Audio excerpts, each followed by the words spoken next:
कक्षा 10 गणित unsolved paper वर्ष 2024 set 7 IB part 3 question number 11।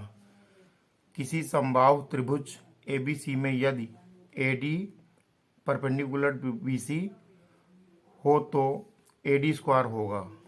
हल करेंगे। यहाँ पर पहले तो हम चित्र बनाएंगे। समबाहु त्रिभुज है, समबाहु त्रिभुज बना लेंगे इसे। ये समबाहु त्रिभुज तीनों भुजाएं बराबर हैं। ये यहाँ पर A हुआ, ये B हुआ और ये C हुआ। मैं AD is perpendicular to BC। AD यहाँ से इधर लंब डालेंगे, ये BC पर AD ये लंब होगा, ये दिया गया है। तो हमको कह रहा है AD स्क्वायर किसके बराबर होगा। तो यहाँ पर लिखेंगे हम ये त्रिभुज जो बनेगा यहाँ पर त्रिभुज ADB में अगर हम देखें तो यहाँ से होगा AD स्क्वायर। AD हमारा लंब, तो लंब का स्क्वायर होगा कर्ण का स्क्वायर माइनस आधार स्क्वायर, तो कर्ण होगा BA या AB, तो AB का स्क्वायर होगा माइनस ये आधार BD है तो BD का स्क्वायर हुआ, ये हुआ। तो अब ये AD स्क्वायर यहाँ है, लिख देंगे। AB ये जो AB भुजा है AB 2CD के बराबर होगी। जैसे CD है या BD इसका दुगना AB होगा तो AB बराबर होगा 2CD। ये 2CD का स्क्वायर माइनस BD CD के बराबर होगा, समबाहु त्रिभुज है। यहाँ CD स्क्वायर लिख देंगे हम। तो खोलेंगे ब्रैकेट, तो दूनी 4 CD स्क्वायर आया माइनस CD स्क्वायर ये है, तो घटाएंगे बचेगा 3 CD स्क्वायर। 3 CD स्क्वायर ये AD स्क्वायर के बराबर आया। तो विकल्प नंबर D सही है, लिखेंगे विकल्प D सही है। अतः विकल्प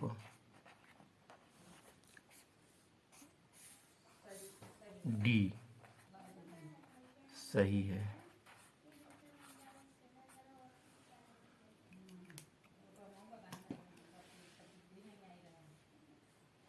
चूंकि AB बराबर BC,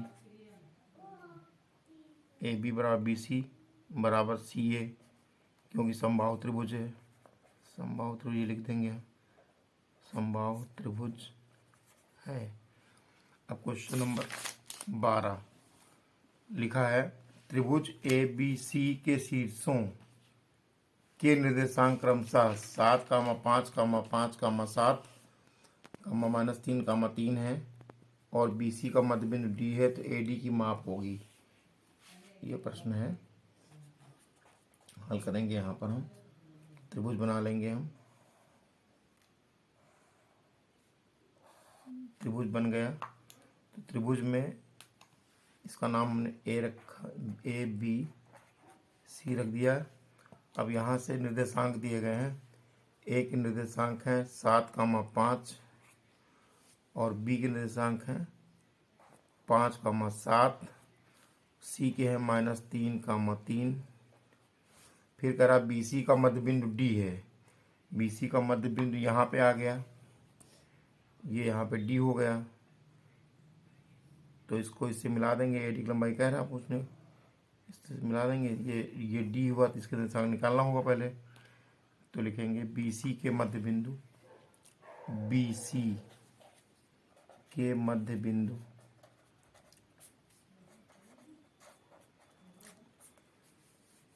D के निर्देशांक लिखेंगे x बराबर x1 + x2/2 यानी 5 प्लस पर लिखेंगे 5, फिर -3 हो जाएगा, बटे 2 करेंगे, तथा y बराबर होगा y1 + y2। y1 का मान 7 है प्लस y2 का मान 3 है, बटे 2 लिखेंगे।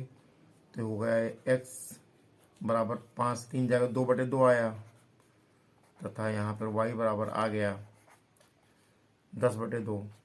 हल करेंगे तो ये आ गया x बराबर 1 यहाँ पर आया, तथा y बराबर यहाँ पर आ गया 5, तथा y बराबर आ गया 5।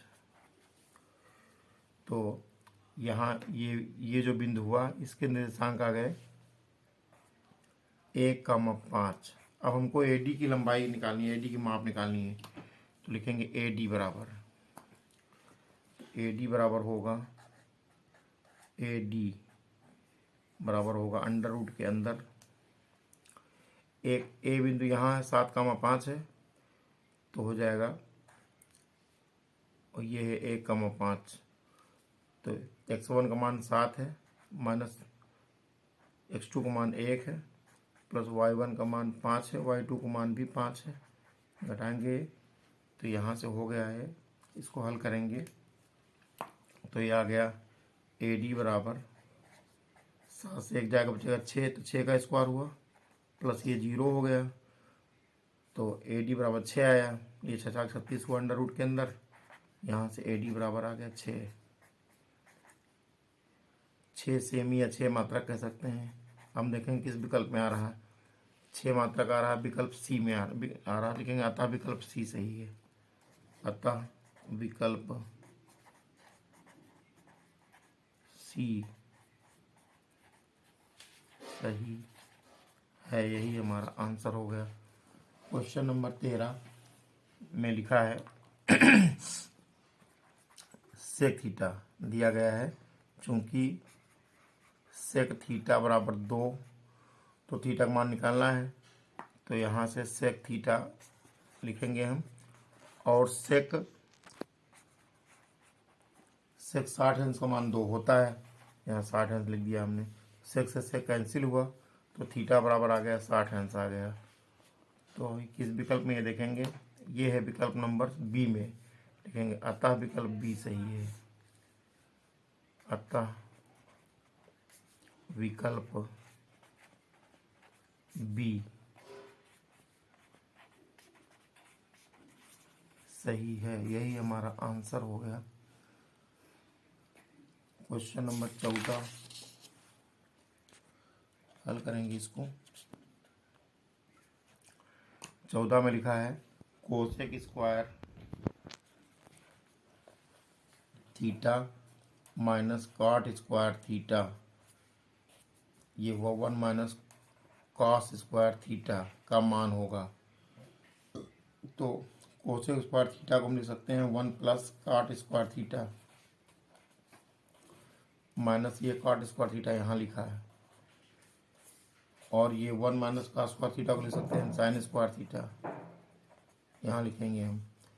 तो यहाँ से ये काट कट गया आपस में, तो यहाँ से आ गया ये अलावा 1 यहाँ बचा, 1 इंटू साइन स्क्वायर थीटा हुआ, तो गुणा करेंगे साइन स्क्वायर थीटा का नाम साइन स्क्वायर थीटा आ गया यहाँ पर।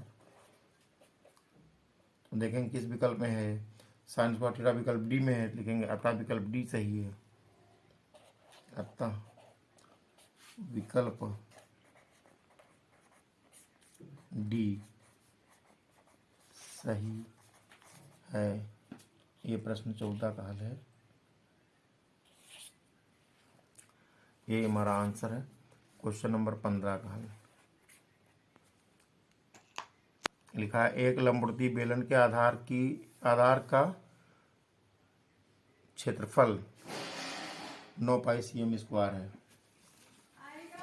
तो यहाँ दिया है बेलन के आधार का क्षेत्रफल, बेलन के आधार का क्षेत्रफल पाई आर स्क्वायर बराबर दिया है 9 पाई। तो यहाँ से ये पाई कट गया, तो यहाँ से आ गया आर स्क्वायर बराबर 9, तो आर बराबर अंडर रूट 9 वर्गमूल लेंगे 3 आएगा, आर बराबर आ गया 3 सेमी।